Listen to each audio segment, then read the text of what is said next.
So a group of high-level executives decided that they wanted to start a rowing team. So they got together and they practiced, but they weren't very successful. They kept losing and losing and were very discouraged because they kept losing to their arch-rival company. So one day someone had the idea that they would send a spy to go and watch them practice to see what secrets they had that allowed them to win all the time. So the spy came back and said, I know the secret. I know why they're winning and why they're successful. They only have one person do all the yelling. Now we laugh at that. But so frequently we have many people speaking to us, enticing us into directions that they think are best for us. We have many voices drawing us here and there and everywhere. Well-intentioned? Yes, indeed. All of those voices are coming from a place of love for us and care for us. And then we have our own voices, right? Our own voices that bring us, you shouldn't do that, or maybe you shouldn't do that. You're not, all those reasons that we shouldn't do, or maybe we should do. So we have our own voices too. And this book, Row, Row, Row Your Boat, A Guide to Living Life in the Divine Flow by Stephen Lane Taylor, is a wonderful book that tells us that we all have inner guidance, that we all have our true north, that we all have innate wisdom, that wisdom that guides us ever forward, without error. Without error. And there are no promises that we will have challenge-free life, but there is a promise that we will have authentic, real life, our life, not the life that someone else thinks that we should have, a life that is ours from the inside out. So following the song that we've all sung at some point in time, row, row, row your boat gently. Today we talk about gently, and the rest of it is gently down the stream. Merrily, merrily, merrily, life is but a dream. And you're very welcome for the thanks of me not singing that for you. Yes. So today we're going to focus on the gentle. So when you think of living life gently, what comes to mind? What do you see and what do you feel? Shout it out. Write it in the comments of your Facebook page if you like. What comes to mind? Gentle living. Peace. Serenity. Yes. Time to think it through. True. Yeah, that's you, Scott. Yes, time to think it through. We're not rushed into anything. We have the time. Yes, those are beautiful answers. So how do we row gently with the stream, you ask? I'm very glad you asked, because Steve tells us there are 4 ways that we do that. First, you can't avoid turbulence if you don't know you're in it. You have to be able to recognize the turbulence of life. That, this is upset. This is not where I want to be.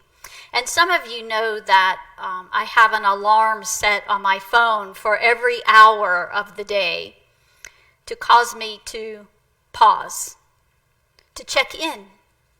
What am I feeling? What am I thinking? What am I noticing? What's going on around me?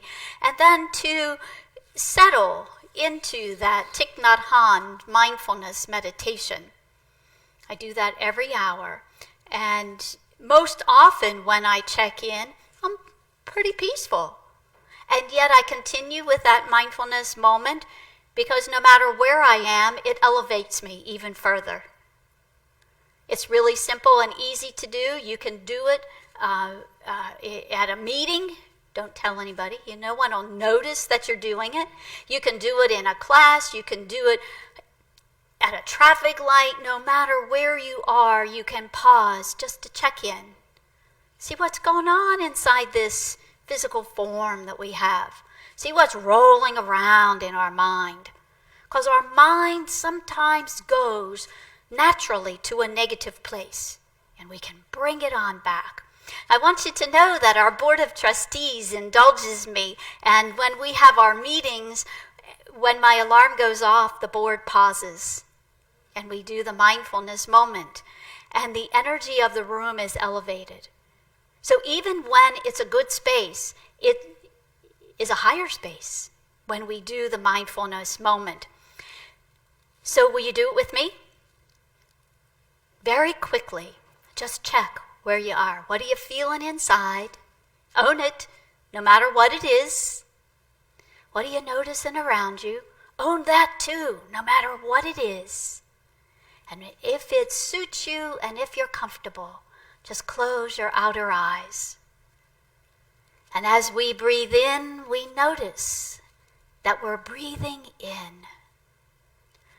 Breathing out, we notice that we're breathing out. Breathing in, we notice that our breath is deep. Breathing out, we notice that our breath is slow. Breathing in, we calm our body and our mind. Breathing out, we are at ease. Breathing in, we smile.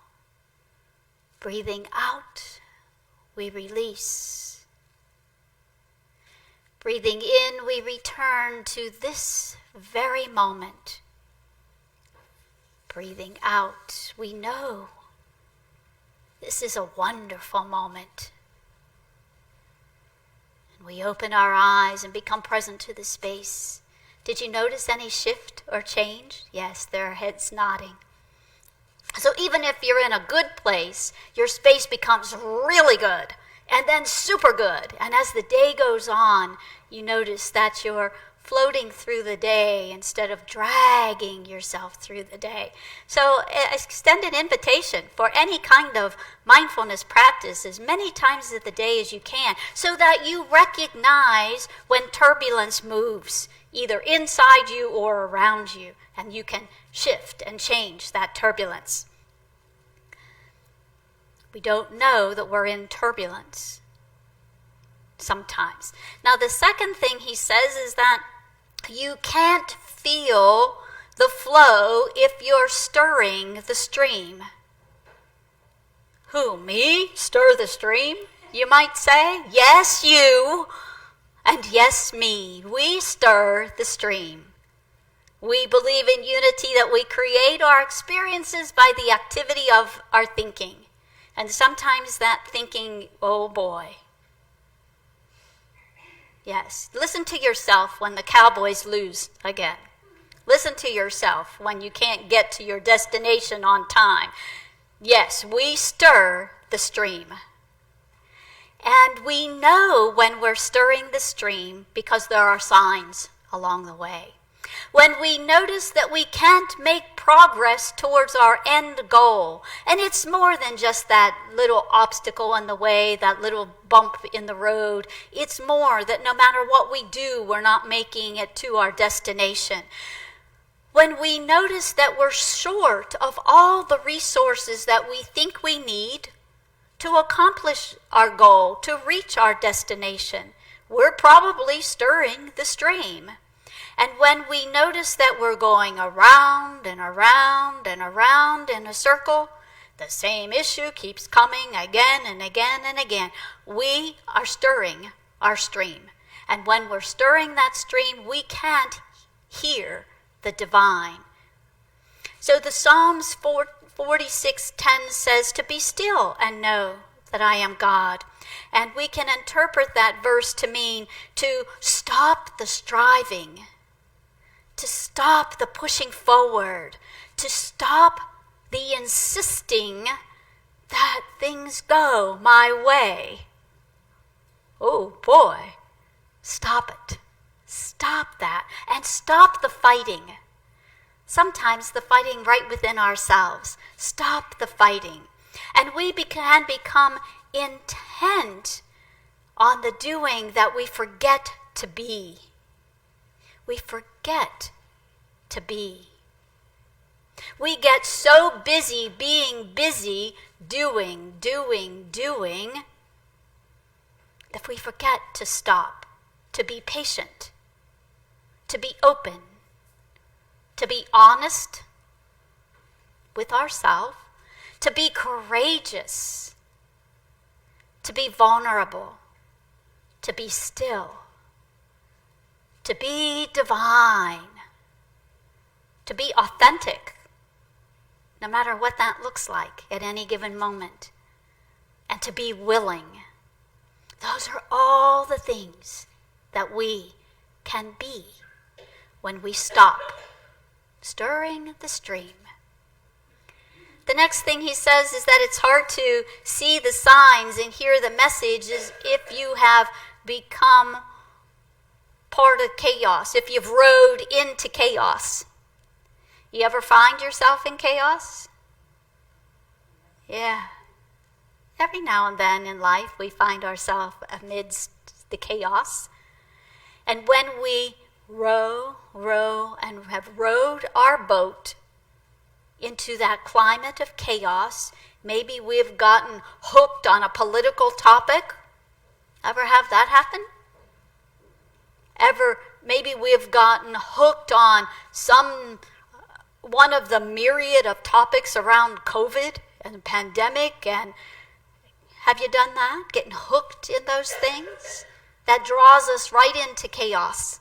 That's where the world would like us to be. So when we find ourselves there, there's one thing to do, to stop. Just stop. Stop whatever it is you're doing. Cease it. Find a place of quiet. Now, if you're in a conversation, that might mean that you remove yourself from that conversation. Find a place of quiet to become apart from the world. Because it's the world that has enticed you into the chaos. So we come apart. Find our center once more. To go within. To what's true and real about us and for us. To find that place again that is congruent with our intentions of life. And if your intention is to be a peaceful presence in this world and you're caught up in the chaos, you're out of congruence. So coming apart, centering, allows you to become congruent again. And to listen to that still small voice. Don't make it shout. Listen as it's a whisper. Simple, right? Very simple. But it's not so easy, is it? When we're in the midst of all of life. It's not always so easy. And the last thing he says is that you can't row with the flow if you're unwilling to make frequent course corrections. Frequent course corrections. So if we have decided on our destination, and if we have decided on the course that we're going to take to get there, we just might be creating our own pain and suffering by insisting on that course and insisting on that destination, by being unwilling to change course. Perhaps the map doesn't show the new terrain, but we're insisting on following that map because that's the map. But when reality shows up as something different, it's important for us to be willing to change our course to what is really in front of us. It's like driving through Texas. If I use a map, I'm going to be sorely unaware of the multitude of construction sites wherever I go. Wherever I go. But if I'm paying attention to what is showing up in front of me, I can redirect myself to take a different route when I see construction ahead. Or if I see a motor vehicle accident, I can exit. I can reroute after I've said a prayer for all people concerned. I can move forward on a different route. I might even change my destination and reorder my tasks for today to come back to that one another time. But we have to have that fluidity in life. We have to be that flexible. We have to be willing to change our route and to change our destination. I might approach slow traffic, and I might sit it out. I might use the time to be in that mindfulness. I might just change course to move more swiftly to my destination. And with our modern technology, our GPS might automatically tell us that there's traffic ahead. But we have to trust that GPS to take us on a route that'll get us to where we want to be in the time that's allotted, following the traffic laws and speed limits, if you so choose. We have to trust. And this requires us to surrender, to let go, and to let the divine, God, Spirit, whatever name you have for that presence that guides you, to let go and let that Spirit guide us. For me, it's truer and more authentic to me to express this as living life in the flow is yielding. It's yielding. And when we're in traffic, most of the time, you're yielding and moving into the flow of traffic that already exists. So you're moving in harmony with what is. You don't have to yield. But if you do, you just might crash and burn. But yielding allows us to go into the flow easily and gently with whatever is happening. And when I yield, inspired by divine mind, when I yield, guided by Spirit, I live in that divine flow of life. I live with the ease and peace and tranquility of knowing that everything is working out for the highest good, for myself, for everybody. The highest good. I don't have to sweat it. So we are called to trust this divine flow. We are called to live within the divine flow. We are called to be part of the divine flow, opening space to allow people to yield into our space. Knowing that as we do that, we affirm that Namaste Spirit. As we notice people yielding, we slow down, we change lanes, we make room to embrace and encompass everybody. Everybody who's on their journey. Everybody who's reaching for their destination. Now, guaranteed, life takes us into some very unexpected places, right? Ever been surprised by life? Ever have one of those experiences, well, I didn't see that coming? Yeah, we have it.